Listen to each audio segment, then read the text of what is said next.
Esse é um debate com o professor Celson Diniz Pereira sobre o tema consciência na terceira idade. É um tema no qual eu, Alfredo, tenho trabalhado e o Celson apresentou para o que me parece ser uma hipótese bastante interessante, que é basicamente a ideia de que a intensidade ou a densidade da experiência consciente ela é diretamente proporcional às memórias que a gente forma durante a nossa vida e inversamente proporcional à expectativa de vida, de modo que a, essa densidade ou intensidade pode aumentar na terceira idade, dependendo das situações individuais, claro, né? E isso nos possibilitaria entender, inclusive, certos tipos de fenômenos que acontecem quando as pessoas estão na proximidade da morte, né? Em que elas têm uma experiência consciente um pouco diferente, né? Talvez mais intensa, porque a expectativa de vida é curta, né? E em contraste, né, as crianças, os bebês teriam uma densidade da consciência menor porque eles têm menos experiência, menos memórias e uma expectativa de vida maior, né?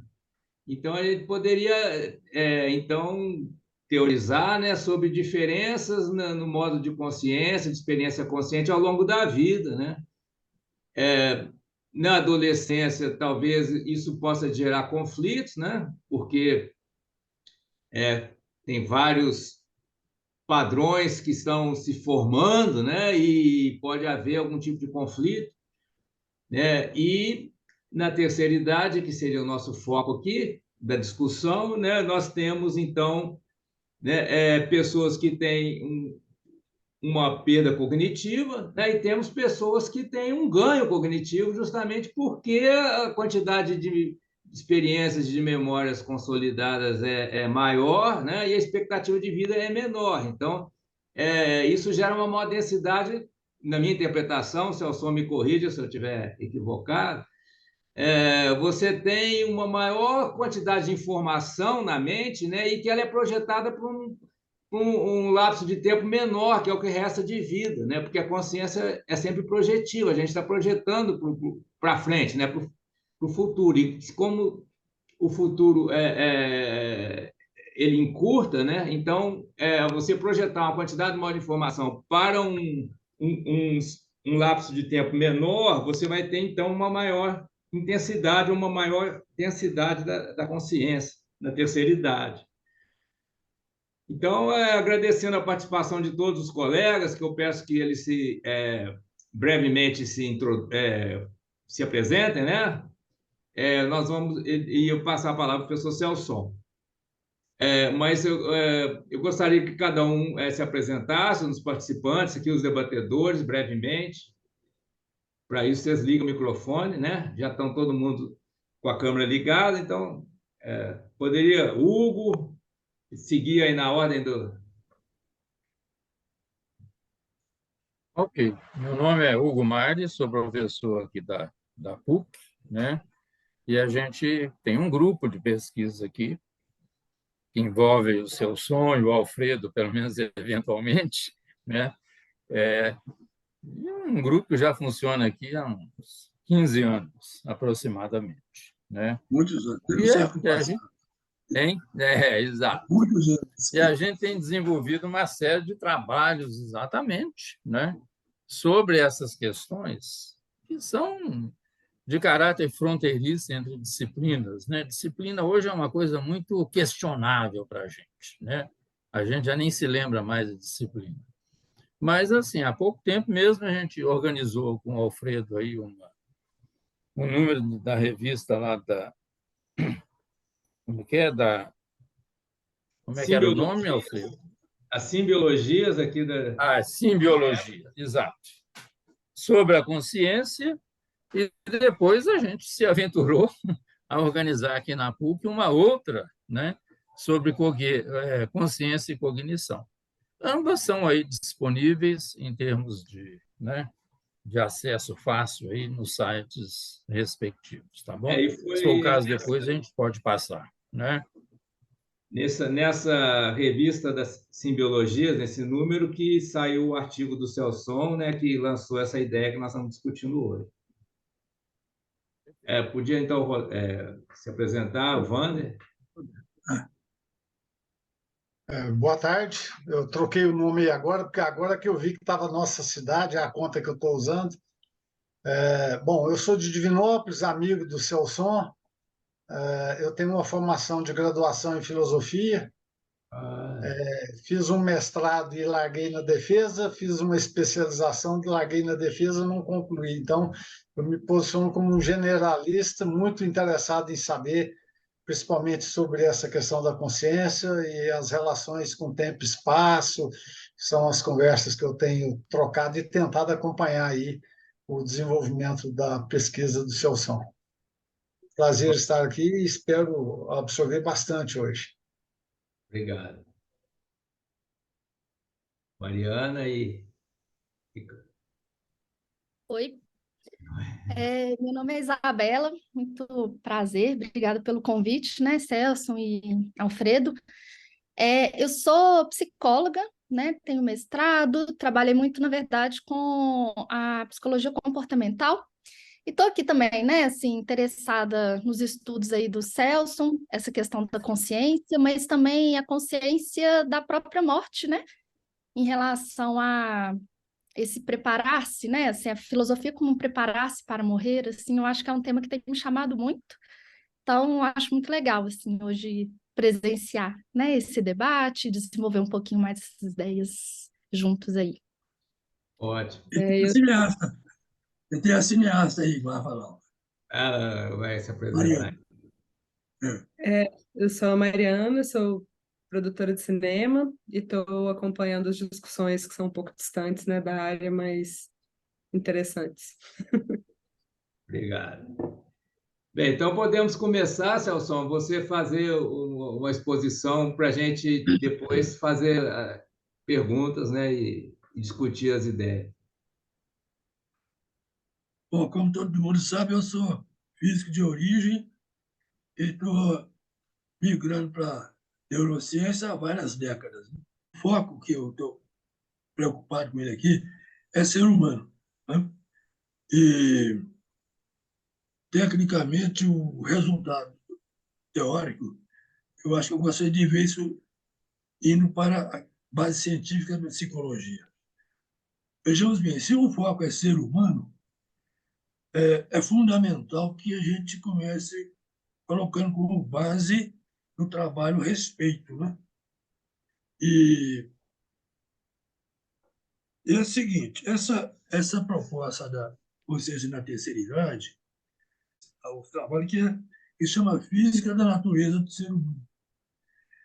Isso aí é o seguinte, isso é uma maneira de respeitar o ser humano.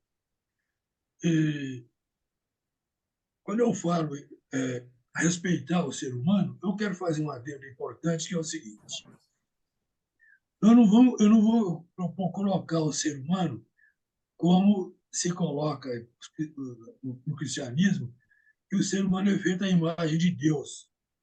Isso parece absurdo, né? Eu estou mais de acordo com o Einstein, quando ele diz que conhece dois infinitos, um é o universo e o outro é a estupidez humana. Ele só não tem certeza do primeiro. Quer dizer, não é que o ser humano seja essencial. O ser humano não é feito à imagem de Deus, não vê sentido nisso. Mas também não é só estúpido, não. Ele pode ser um ser humano bom também. Tem muitos exemplos, dos dois lados. Basta você olhar o Google História da Humanidade, você vai notar o seguinte, que não existe limite de comportamento para o ser humano. Na realidade, o único limite de comportamento do ser humano é a termodinâmica. O que vai limitar o ser humano de usar uma arma é quando a arma não funcionar, quando não tiver jeito de funcionar a arma. E você tem um camarada como aquele Gengis Khan que fez uma pirâmide de crânios humanos de 15 metros de altura. Não tem limite. O limite é só a termodinâmica. Mas o ser humano também ele pode ser pode ser inteligente e tudo. Então, o foco no ser humano aqui é tentar assim, deslocar o ser humano para aquilo que ele trabalhar de maneira que a gente possa aproveitar o ser humano no sentido positivo, correto. Porque, como eu estava conversando com o Aldo mais cedo hoje, depois de uma terceira guerra mundial, com todas as ameaças do planeta, aparece um camarada falando em aumentar o número de armas nucleares. Eu falei, ô, Valdo, para o mundo que eu quero descer, puxa, assim não dá. Né? Então é por aí, a questão é isso aí. Bom, então, quando eu estou falando então, nesse respeito ao ser humano, então, tem mais uma teoria, o que acontece? Para respeitar o ser humano, eu tenho que partir de algum princípio de certeza. Princípio e certeza não é certeza só do autônomo, tem que ser uma certeza mundial. Uma certeza que todo indivíduo pensa igual. É um negócio que eu chamo de PAP. Princípio, axioma, postulado. É bom rever o que significa isso aí. O princípio, axioma, postulado, eu chamo o princípio, axioma, postulado da certeza. E quando é a certeza que todo indivíduo está de acordo, porque tem um negócio natural na realidade, dentro dos sistemas complexos, inclusive, que é um pedaço do real, é que incerteza faz parte da vida. O que é que todo mundo tem certeza? Não basta eu, autor, ter certeza, não. É preciso que todo indivíduo tenha certeza. O que todo indivíduo tem certeza? Todo indivíduo tem certeza que nasceu, né? Ele vai morrer também. Em particular, o que me interessa, nos interessa aqui, é que o indivíduo tem certeza que ele existe como corpo. Todo indivíduo tem certeza como corpo. Eu acho que nós estamos de acordo. Se eu conseguir colocar isso como um princípio de uma ciência, a gente está bem amparado. Né? E mais, nós temos condições aí agora. E a parte teórica? Bom, para a parte teórica, para estar à altura dessa certeza aí, eu sugiro 4 grupos de teorias. Né? Eu não vou entrar em detalhes, não, em pormenores, mesmo porque eu não entendo a fundo as teorias, não. Mas, então, entre essas ciências aí, dos 4 grupos de ciências, as, entre elas estão as mais importantes produzidas até hoje. O primeiro grupo eu chamo de teoria da auto-organização.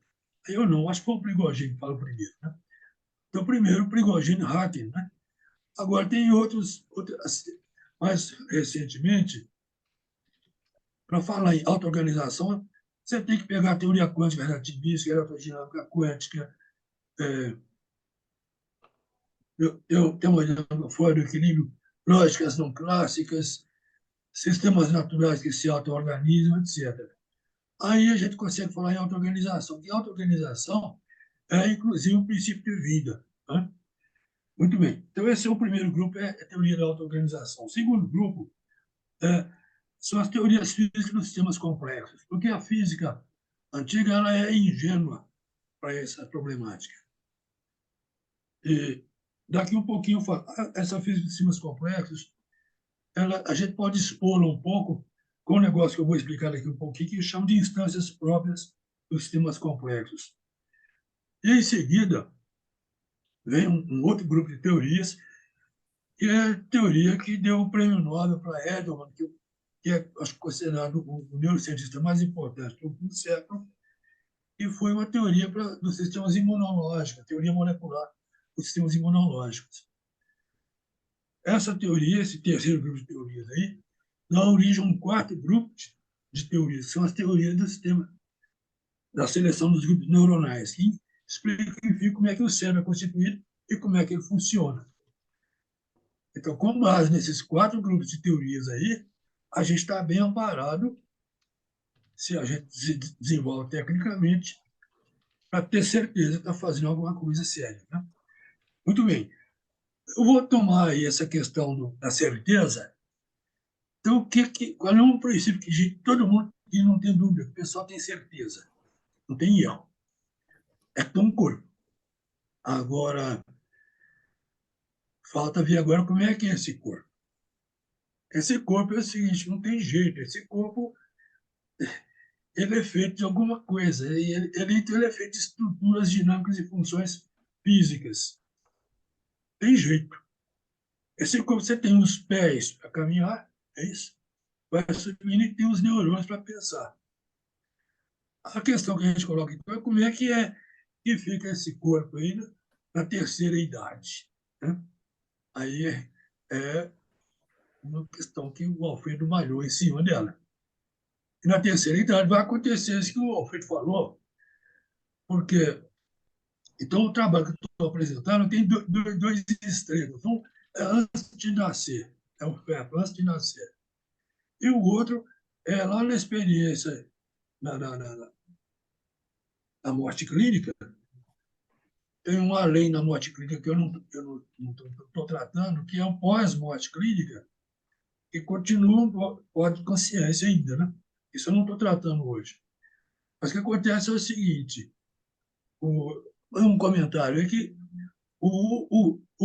a criança, antes de nascer, o feto, enquanto a mãe não transmite alguma angústia para a criança, ela se sente num paraíso.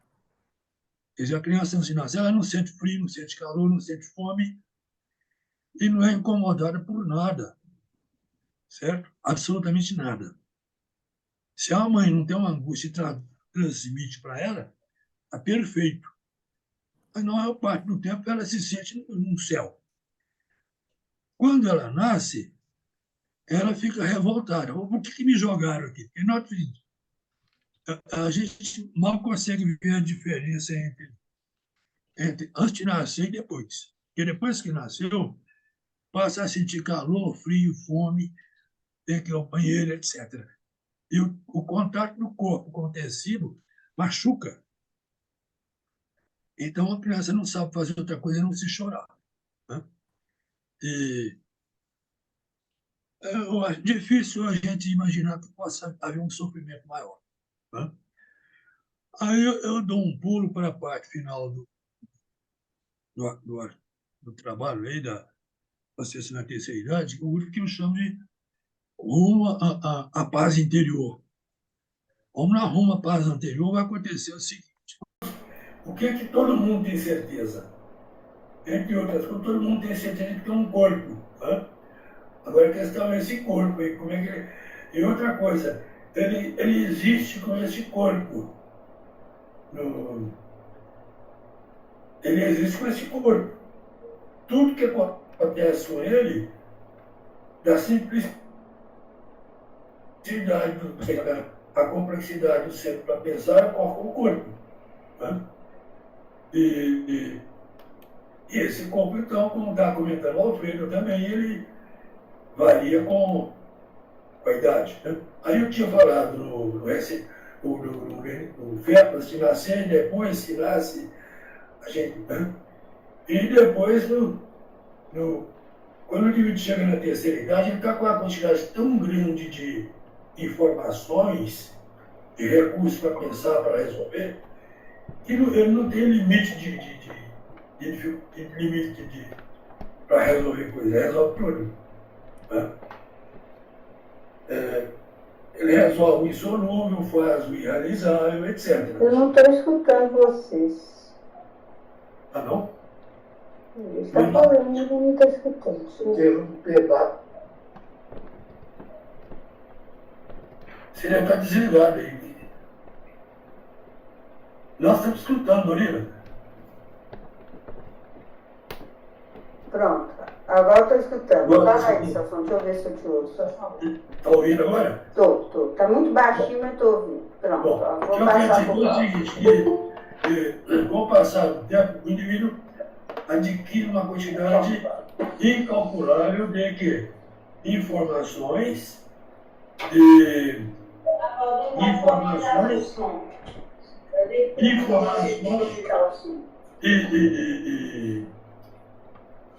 Quer que eu vou ver se eu consigo aumentar o som? resolver problemas, etc. Ô Celso, recomeça desse ponto. E ocorre uma coisa que eu tenho discutido com o Alfredo, que é o seguinte, quanto menor o tempo de vida, mais aumenta a quantidade a potência informacional e solução de problema do indivíduo. Por isso que ele falou que ele é inversamente proporcional ao tempo restante de vida. A gente pode montar uma equação simples aí. Então, bota no seu livro aqui, tá? Por exemplo, 10 elevado a 1 é 10, né? Agora, 10 elevado a 1 dividido por 10 é 100. Se eu coloco assim o expoente do 10, 1 dividido pelo tempo restante de vida, quer dizer, quanto menor é o tempo restante de vida, maior vai ser a exponencial. E 10 elevado a 1 é 10, 10 elevado a 1 dividido por 0,1 é 100, 10 elevado a 1 dividido por 0,01 é 1000, e se esse que está no denominador do 1, na exponencial, é o tempo restante de vida, os recursos só aumentam. Tá? Agora, quando o tempo restante de vida é zero, esse número seria infinito, né? 10 elevado a 1 sobre 0, o que é? 1 sobre 0 é infinito, 10 elevado a infinito é infinito. Porém, aí eu diria para o Alfredo que tem que eliminar o infinito matemático da nossa jogada. Porque esse infinito humano é o infinito da cabeça dele. Então, aí um recurso para esse negócio é o seguinte: eu vou colocar 10 elevado a 1 dividido pelo tempo restante de vida, mais um tempo de consciência depois da morte clínica. Isso aí dá Isso aí significa intensidade de consciência e densidade, como diz o Alfredo. Aí não tem problema insolúvel, não resolve tudo. Nós podemos considerar que isso é uma solução científica para a proposta da religião de céu. Né? Muito bem. Agora, nós estamos devendo aí uma explicação sobre o ser humano. Então, eu toquei no início do artigo, quer dizer, antes do nascimento, que talvez a passagem do nascimento de dentro da mãe, de dentro do útero para fora do útero, que é o trauma do nascimento, muito bem estudado pelo Otto Hahn, isso, possivelmente é o maior sofrimento que o ser humano tem. Ele vai, né? Não tem nada, talvez, é isso que eu estou falando, talvez, eu não consiga conceber um sofrimento maior. Mas depois, como eu coloco no artigo, é o seguinte: depois de algum tempo, a criança descobre o exterior. E com o cuidado da mãe, né, aí surgiu, com o cuidado da mãe, ele vai acabar depois sentindo o carinho da mãe, o calor afetivo da mãe, etc. Tem um dia que ele vai, quando ele se sentir de barriguinha cheia, quentinho, sequinho, ele vai passar a gostar disso aí, fora do corpo da mãe, né? E com o passar do tempo ele vai descobrindo mais coisas ainda. Um montão de coisas interiores no exterior que são interessantes, né? Coisas bonitas, etc. Descobre outras pessoas, o outro sexo, né? Descobre formas de amor, etc. E ele passa a depender desse exterior. Não é verdade? Ele depende do exterior para se alimentar, para escolher o que é bom, desprezar o que é ruim, e com as pessoas também. Escolher os amigos, afastar das pessoas que não vale a pena. Então ele está desenvolvendo na vida, ok? Está crescendo. E nesse crescimento aí, ele vai só cada vez aumentando mais a quantidade de relacionamento com o exterior, ele vai cada vez. E é importante caracterizar o indivíduo por um interior e um exterior, né? E ele pega no exterior coisas que ele joga no interior, né? E vai se desenvolvendo assim. É verdade? E vai acontecer o seguinte: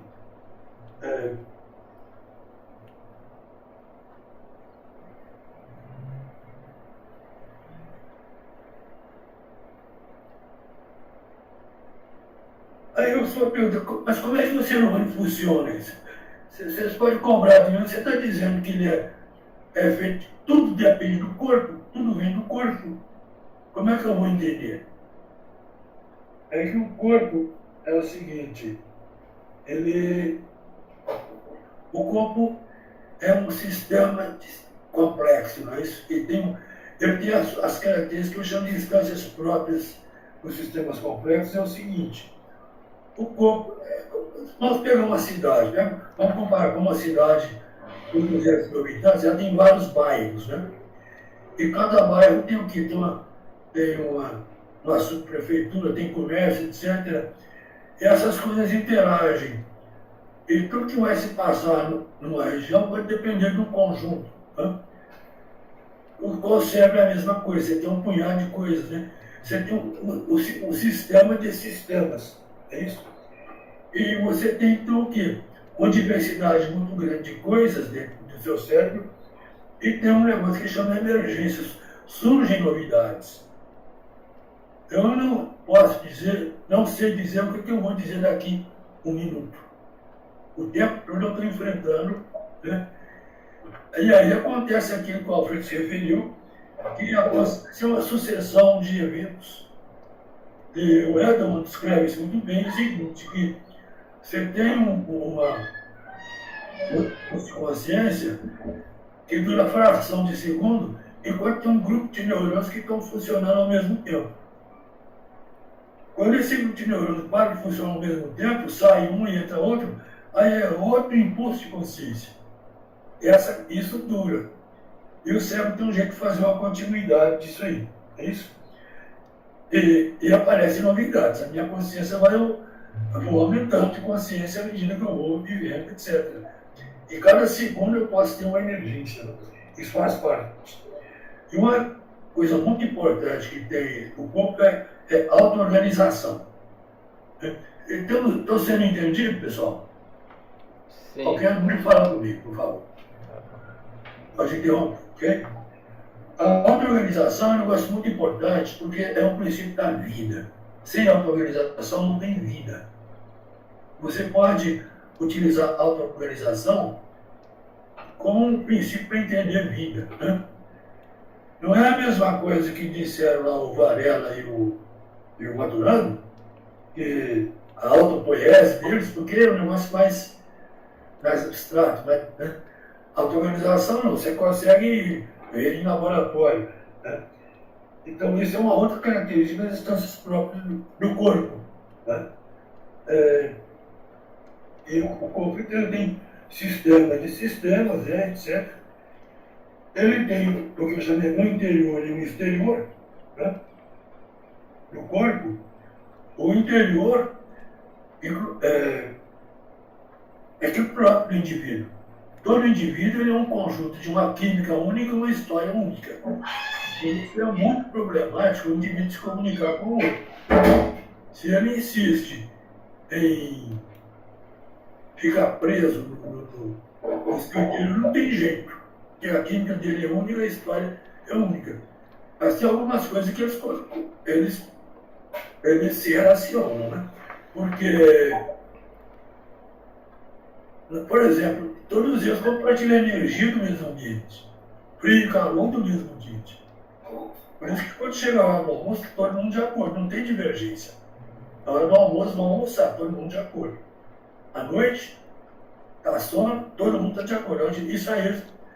E quando o indivíduo, então, com essa coisa que está fora do indivíduo, porém é importante para o indivíduo é muito importante, vamos sair jantar. Então, se eu dou um prato de comida para outro indivíduo, né, isso é muito importante para ele. Nós não estamos mexendo na individualidade do indivíduo, o singular dele. Mas o prato de comida é muito importante. Isso gera amizade. Né? E quando os indivíduos conseguem ir mais fundo um indivíduo com relação ao outro, surge um negócio que se chama de amor. Né? E tradicionalmente é mais comum o amor entre um homem e uma mulher, mas isso nunca foi diferente, sempre foi possível ter amor homem a homem, amor mulher a mulher, porque é uma questão de escolha. Agora,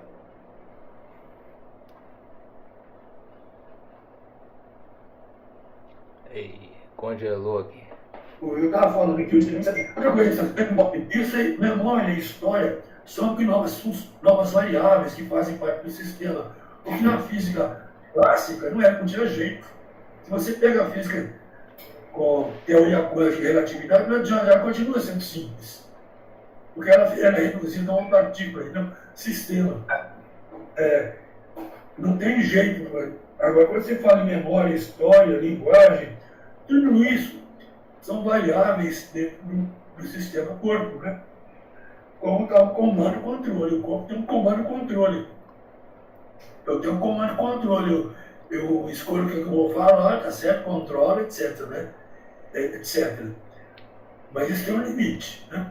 Porque você tem um inconsciente que tem coisa que você não controla, né?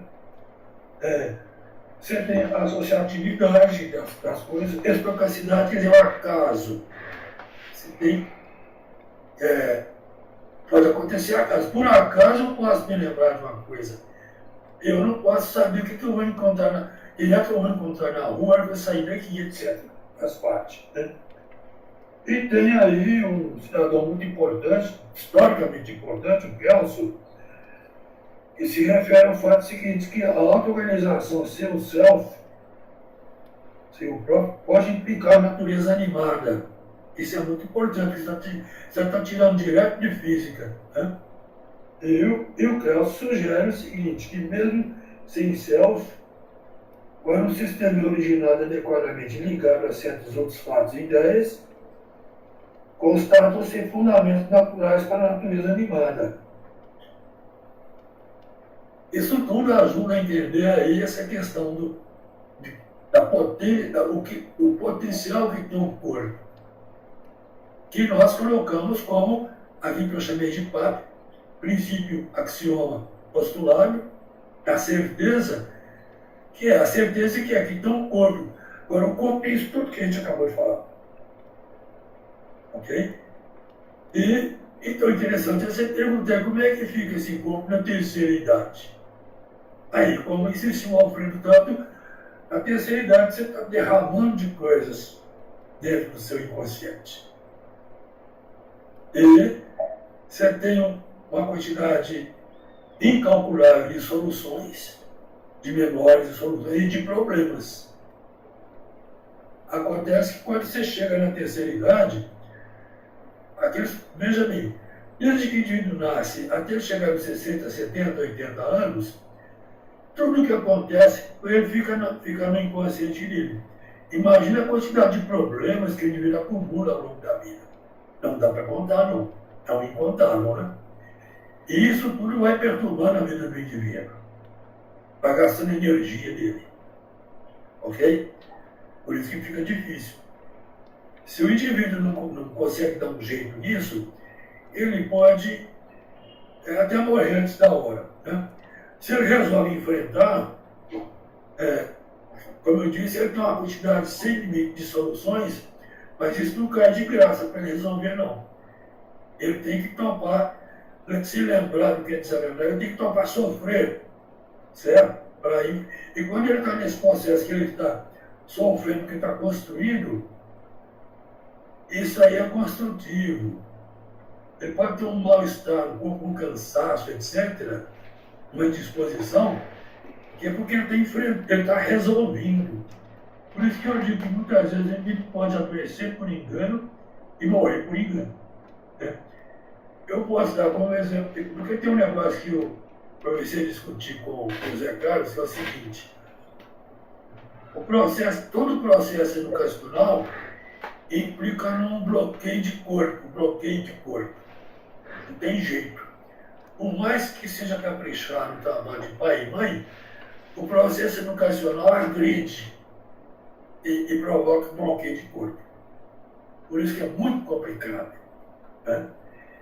E quando o indivíduo chega aí na terceira idade, às vezes ele está ainda resolvendo o bloqueio de corpo, certo? assim como eu vejo o meu caso. Eu faço autoanálise há 70 e tantos anos, né? Então, você descobrindo algo mais. Né? Eu, o que acontece? Agora, você tem que topar, ver o que você consegue e o que você não consegue. Mas, se você descobre que você tem que corrigir alguma coisa, e a correção vai gastar de você uma energia que você não tem, pode ser perigoso. Você tem que saber o que você topa. Porque o fato é o seguinte, que com a minha idade, a nossa idade, eu não tenho a energia muscular que eu tinha há 50, 60 anos atrás. Não tenho. Se eu descobrir alguma coisa para recuperação de corpo que vai exigir de mim uma energia que eu não tinha, que eu não tenho, é perigoso. Pode matar o cara do coração ou outra coisa, né? Por isso que eu digo que a proposta que eu faço de elaborar bases científicas para psicoterapia, psicologia e psicoterapia, coloca um problema aí. Na terceira idade, a psicoterapia pode ficar mais complicada, né? Não é, doutora Isabela? Porque se você abrir demais a coisa para o seu paciente, por exemplo, o paciente da minha idade, você pode matar o cara, né? Porque, por exemplo, se um bloqueio que o cara tem de cor, é o bloqueio da genitália, por exemplo, né? Aí o cara toma uns recursos desses modernamente, né? E provoca um orgasmo, ele pode morrer junto com a parceira dele, né? Isso é uma coisa que acontece, não é? Né? Então, é muito delicado, pode ser muito... Então, esse é um assunto que eu gostaria até de levar em frente. Eu estou contando com a minha direta amiga, a psicóloga Isabela e outros, né? Para discutir isso aí, porque esse é um negócio que eu não tiro de livro. Eu estou tirando da minha própria experiência, né? E até com o apoio da minha filha, a cineasta, a Mariana, né? E a gente conversa, etc. E é interessante porque a minha filha, acho que de vez em quando pensa que é minha mãe, né? Mas ajuda nessa questão aí. Né? Então, é o seguinte, a gente vai concluindo, quando chega naquela parte que eu chamei da paz interior, é que essa quantidade enorme de recursos aí, onde ele vai chegar num ponto que ele passa a não depender do exterior. E para o indivíduo, para ele morrer, não ter mais poder contar com o exterior, está muito infeliz, né? Eu tenho um familiar que era jovem, 60 e poucos anos, tinha uma jovem esposa muito bonita, uma filha linda, fez uma casa espetacular, e com 40 e poucos, 60 e poucos anos, ele descobriu que tinha um câncer no cérebro. Aí, ele sabia que ia morrer. Ele passou a saber que ia morrer, mas não estava preparado. Não. Ele não tinha pensado. Não tinha o nosso discurso. Então ele não parava de chorar. É verdade? Por quê? Ele estava misturando morte com separação do exterior. Isso é um erro. Você misturar a morte com finitude. Então, o amadurecimento do indivíduo consiste em ele pega do exterior, ele vai construindo um interior que ele tira daquele exterior ali, e o interior dele vai crescendo de maneira que ele tem um negócio que eu chamo de subespaço de representação. Quem gosta de representação, a gente discute muito em um ovo. Né? O subespaço de representação é porque não tem jeito. Quando eu falo num cavalo, eu só posso falar num cavalo. A palavra cavalo é um negócio que representa um cavalo. Eu falo num cavalo. Qualquer um de vocês, você sabe o que é um cavalo. Então, a simbologia constitui um conjunto de representações. Quando ele faz, então, um interior cheio de representações assim, ele passa a não depender do exterior. E o interior dele está aquela enormidade.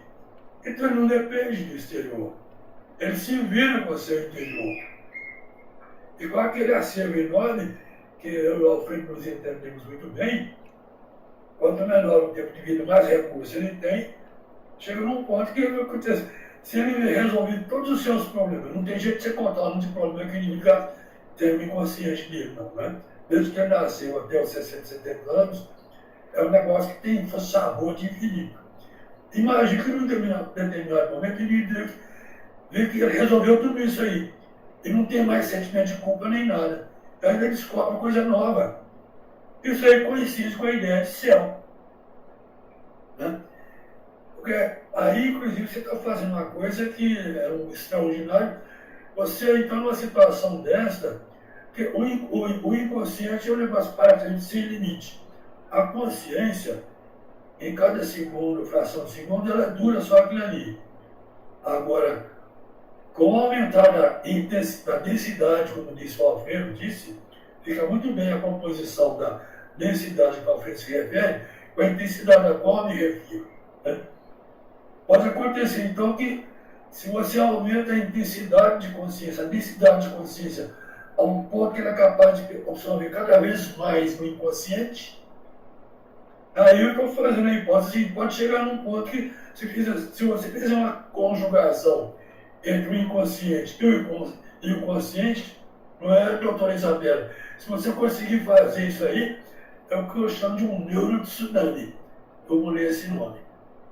Porque você pegou um excesso de coisas, de soluções que você tem no inconsciente, jogou no consciente. Aí o indivíduo sente um negócio que é um infinito. E ele não passa a não depender de tempo. Por quê? Se está tudo resolvido, para ele não faz diferença. Eu explico um negócio agora, ou daqui a um mês, se é a mesma coisa, não faz diferença. O tempo não alterou nada. E se o tempo nunca altera, é o que o pessoal chamava de eternidade. Né? E esse equilíbrio aí, termodinâmico, é aquilo que o pessoal chamava de morte. Né? Eu prefiro chamar de equilíbrio termodinâmico entre o corpo e o ambiente. Né? E aí é o seguinte, uma pergunta que nós podemos fazer, que é o seguinte, depois que o garoto nasce, né, como diz o mestre Otto Rank, ele tem uma ilusão, um sonho de retornar ao útero materno, porque é incomparável, não dá para comparar. Você está dentro do útero e fora do útero, né, o tecido agride o corpo, fere o corpo do indivíduo, fome, etc, fio, né, tudo. Por isso que eu acho que tem um erro. Quando as pessoas dizem que quem não chora não mama, está errado. Não é isso, quem não faz força não mama. Se o neném ficar só de boca aberta assim, não acontece. Se ele não fizer força, ele não mama, não. Então o que eu digo é o seguinte, essa ilusão de retornar ao útero vai ser uma boa, eu me pergunto se nessa hora aí dessa transição da morte clínica para o pós-morte clínica, ainda há dúvida isso aí, eu não tenho dúvida. Né? Depois da morte clínica, tem neurônio funcionando com consciência e construindo mais coisa ainda. Dentro de um espaço finito. Né? Tem sabor de infinito, mas é finito. Né? Eu me pergunto, ou nós podemos nos perguntar, se essa transição para esse espaço aí, que tem sabor de céu, de eternidade, se não seria, equivaleria um pouco àquele retorno ao útero materno. Aquilo que ficou faltando para o neném depois que nasceu, aquela ilusão. Ó, pessoal, eu vou estar legal mesmo, mas se puder voltar, eu não estava, né? Aqui está ruim demais. É uma sacanagem jogar aqui. Né? Ele vai brigar com a parteira ou com o médico que fez o serviço. Né? Ou ele vai brigar com a mãe. Por que você fez isso, mãe? Que sacanagem, né?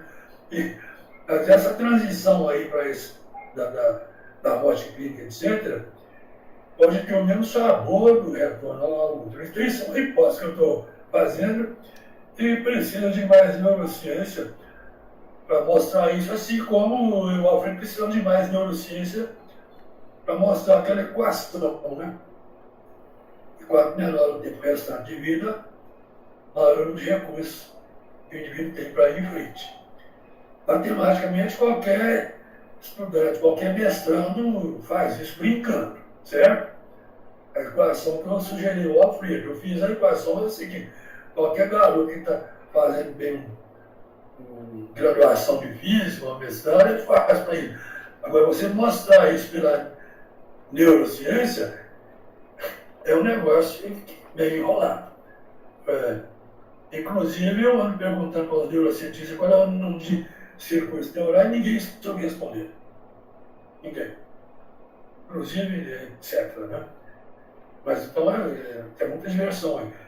Aí eu queria só dizer para o Alfredo que, quando o Alfredo fala que esse negócio você tem um sabor de filosofia, pode até fazer filosofia em cima disso, mas isso para mim é uma questão científica sendo resolvida.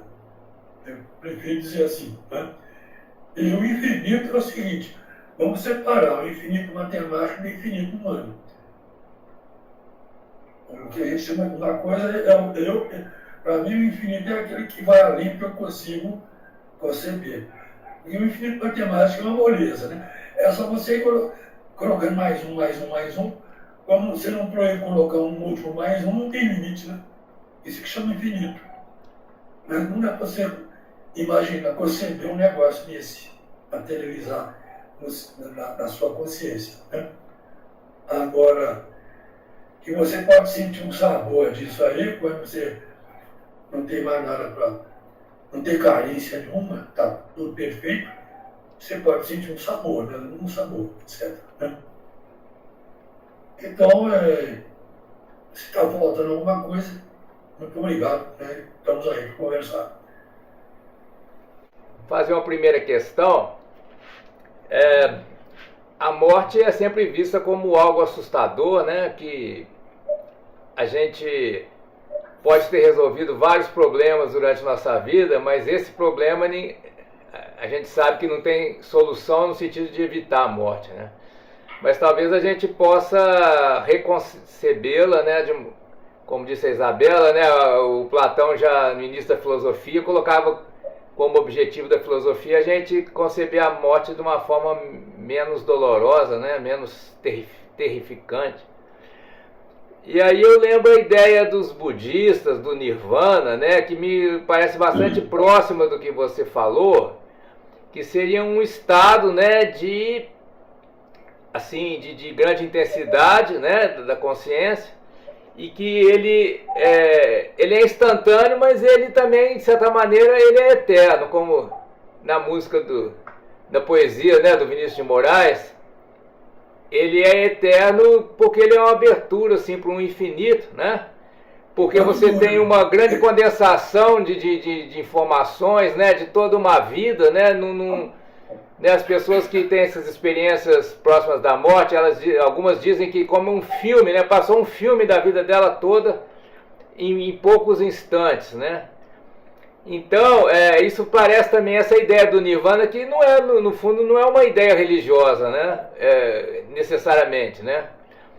Então, tudo isso aponta, né, assim, para a gente repensar a questão da morte, da experiência da morte, né, como algo não tão aterrorizante, talvez, né? E com isso também a gente consegue também, talvez seja interessante na psicologia, a gente caracterizar para cada período da vida, né, um certo tipo de consciência, né? E sendo essa a consciência final, né? E a gente tendo na infância um certo tipo de consciência, né? Existe uma teoria aí atribuída ao Piaget que a criança só fica consciente aos 3 anos, mas eu acho que não, né? Desde a vida intrauterina nós já temos uma certa experiência consciente, né? Aí depois vai haver a aquisição da linguagem, né? A criança vai ser capaz de verbalizar os seus estados internos e ter a chamada autoconsciência, que é saber que é consciente, né? Ela vai dizer para... Essa questão do problema da morte, você está falando bem, eu vejo que o maior problema não é a morte em si, são os antecedentes da morte. Quando o indivíduo está preocupado com a morte aos 10 anos de idade, ele já começa a sofrer, né? Porque a morte propriamente dita é o seguinte: quando acontece o processo de morte clínica, por exemplo, o indivíduo tomou uma superanestesia como não existe igual, não existe nada. E pelo contrário, vai sentir aquilo que a gente se referiu aí, a solução total dos problemas. Agora, o antes, os antecedentes, eles são muito, para mim, o mais desagradável daí, né? Esses antecedentes, eles podem ser de segundos, minutos ou anos. Quer dizer, um indivíduo que passa aí dos 60, 70 anos, ele vê que ele não tem a mesma energia que tinha antes, não consegue ter o mesmo prazer que tinha antes, aí eu falei, estou morrendo de medo de morrer, né? Esse antecedente aí que causa sofrimento. Mas quando ele passa por esses antecedentes aí é mais do que anestesia, né? Etc. Então eu acho que o Platão e o Sócrates que disseram que filosofar é aprender a morrer, bom, tem algo a ver, mas isso não pode ficar desse tamanho. Tem que corrigir isso. Assim como um filósofo que eu ouvi em 1972, que eu estava em Grenoble, que o mais importante da vida é aprender a morrer, está meio exagerado. Porque você tem que viver com força. Se você não viver com força, você vai ter dificuldade para morrer. Uma grande sacada, para você aprender a morrer, você tem que aprender a viver, né? Etc. Não, Celso, eu gostaria de colocar uma questão dessa conversa com vocês dois, né? Primeiro que eu acho o seguinte: ninguém quer morrer, a não ser num estágio, né, de uma demência, de um sofrimento extremo, né, que é o caso, por exemplo, do Alain Delon, por exemplo, né? Mudou para a Suíça, onde tem um processo de eutanásia, ele não quer, né? Não quer passar o resto da vida sofrendo. Então, eu acho que ninguém quer morrer, né? Eu acho que esse é um fato. Pode ser que ela seja uma consolação, pode ser que seja uma outra dimensão, mas eu acho que o que interessa para todos nós é viver, né? Essa é a questão. O outro problema é o seguinte: eu acho que sim, você tem isso que você falou, me parece uma coisa bem sensata, que são os antecedentes da morte. Mas há também as projeções que é feita. Você, assim, dourou muito a pílula nossa aqui de terceira idade. Obrigado, né? Mas vamos lá, né? Ora, nós fazemos projeções do quanto nós vamos viver ainda, né? Fazemos projeção do que nós, né, não realizamos, provavelmente, nem vamos realizar nesse período ainda. Então, eu acho que as projeções também, elas estão assim, fazem parte do que é esse sofrimento, às vezes, da manutenção da vida. E manter a vida é uma coisa difícil. Quando você está pensando que você vai morrer daqui a um certo tempo, tem um problema muito importante, que ele quer aproveitar bem o tempo de vida que ele tem pela frente. Esse que é a projeção. Exatamente. Ok, estamos de acordo. Né? Na terceira idade, todas as pessoas têm uma série de problemas que se acumularam, que não foram resolvidos, que ficam no inconsciente, né? E também uma série de soluções que foram encontradas e que também acabam passando também para o inconsciente, porque né, a consciência ela é limitada, né? A gente não está o tempo todo consciente de tudo que todas as experiências que a gente teve durante a vida, claro, né? Não seria concebível, né? Assim, nós teríamos um estado muito agitado de consciência se tivesse tantas informações simultaneamente. Essa questão, então, da relação entre os problemas e as soluções me parece também importante para a gente, porque o bebê ele tem poucos problemas e poucas soluções, né? Pelo tempo de vida curto, e ao longo da vida com variações individuais, é claro, né? Mas todas as pessoas vão enfrentando problemas, encontrando soluções, alguns problemas que são resolvidos, problemas que não são resolvidos. Então, quando chega na terceira idade, a gente faz um certo balanço disso tudo, né? E aí que eu acredito que esse sofrimento anterior à morte tem muito a ver com esse balanço, não? Que eu te pergunto. Esse balanço entre os problemas não resolvidos e as soluções.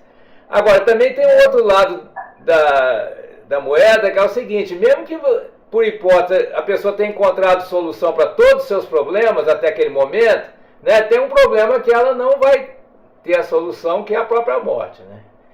Uhum. Então, quer dizer, são vários motivos que podem levar ao sofrimento, né? Também, eu li recentemente um artigo também mostrando que a angústia que a pessoa sofre, com esse sofrimento que a pessoa tem na terceira idade, está correlacionado com as doenças neurodegenerativas. Parece que, né, as pessoas melhor resolvidas, elas têm menos risco de ter Alzheimer ou outra demência, né? Tem uma correlação entre isso aí, né? É o seguinte, essencialmente o trabalho que eu faço, esse acúmulo do inconsciente, é uma quantidade de problemas, quatro de competência de solução, 4 soluções. Tudo vai se acumulando. E o inconsciente trabalha direto. Ele vai fazendo soluções. Por isso que o indivíduo sonha. Às vezes, né, como um negócio resolvido, mas as soluções vão aparecendo no inconsciente. O problema é passar do inconsciente para o consciente. Mas que as soluções, a quantidade de recursos, de lógicas, etc., cresce com o passar do tempo. Inclusive, eu vi anteontem um trabalho científico mostrando o seguinte, que os indivíduos de mais de 60 anos, por ano, etc., ele fica mais lento do que os mais jovens, mas ele atinge uma capacidade de resolver muito mais coisas do que os mais jovens. Exatamente por causa do acúmulo. Exatamente.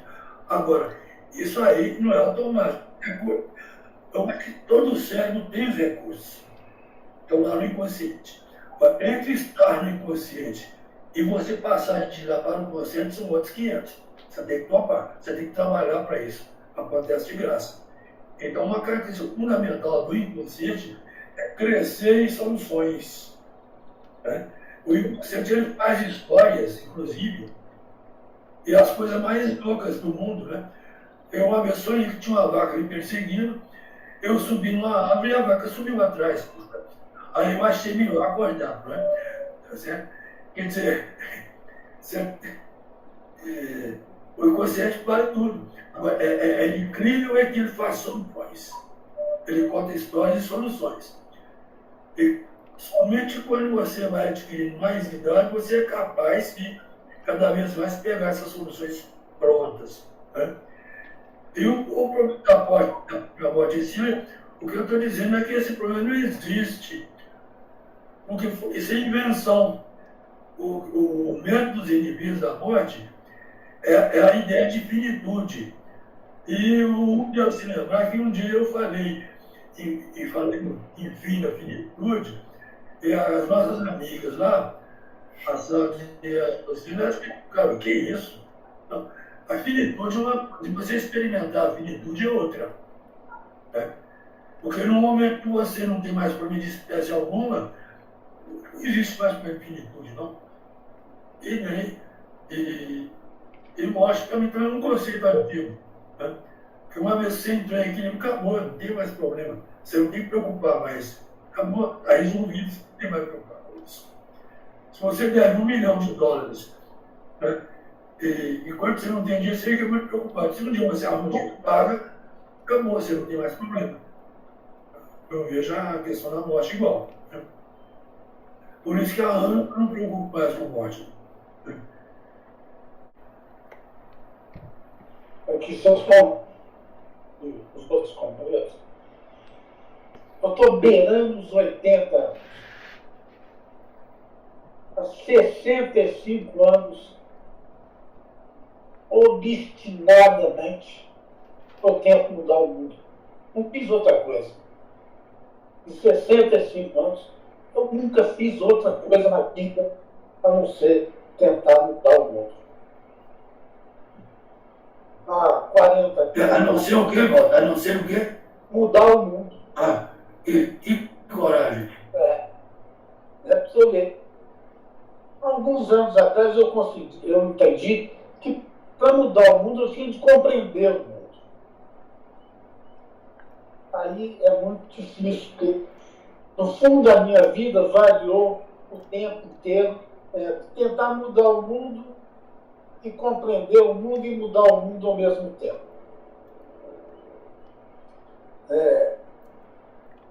A palestra, a primeira palestra, foi muito interessante. Você introduziu a questão da epigenética. Eu só fui entender a história E foi muito interessante o quê? a introdução da epigenética. Ah, Tá? Do que meu companheiro nosso que falou.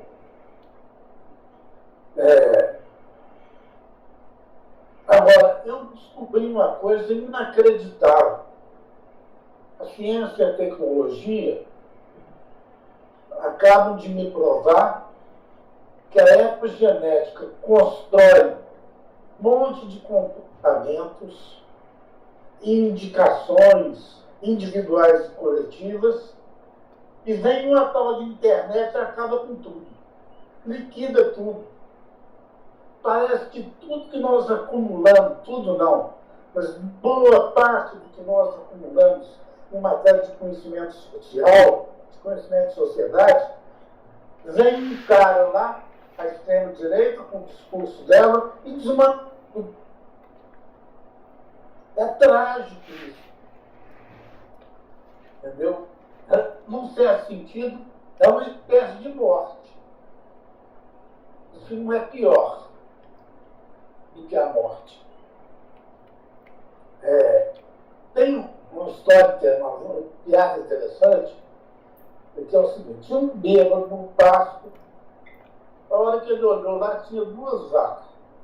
A vaca que era e a vaca que não era. Do lado dele tinha duas árvores. A árvore que era e a árvore que não era. Aí disparou as duas vacas em cima dele. Ele saiu correndo, pulou na árvore que não era, veio a vaca que era e tudo por ele. Eu acho que no seu sonho pode ser que você pulou, talvez, na árvore errada. E a gente a vida inteira pula na árvore errada. E aí o boi pega a gente. Acostumar é que constitui, na minha opinião, a consciência.